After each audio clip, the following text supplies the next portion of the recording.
a video on Google Ads for real estate business, and if with a net commission of example 2000 USD, what can be the CPA? So what you're saying is that every time you get a conversion or a customer, you net a conversion of 2000 US dollars. That means you earn $2,000.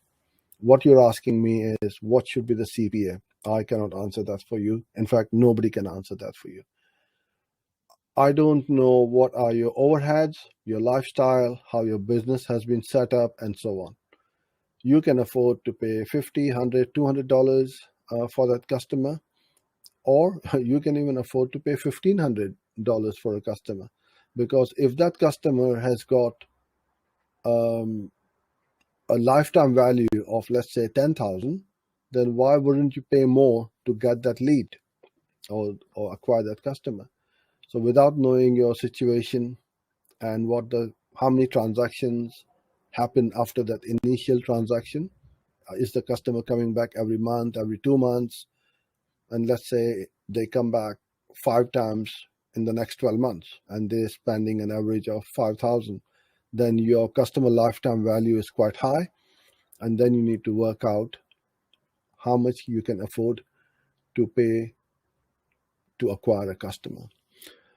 The bottom line is, in this game of online digital marketing or any kind of marketing, be it digital or offline, always remember this: the person or company willing and able to pay the most to acquire a lead or a customer wins. This is really important. I'm going to repeat that. The person or company who is able or willing to pay the most to acquire a customer or lead always wins.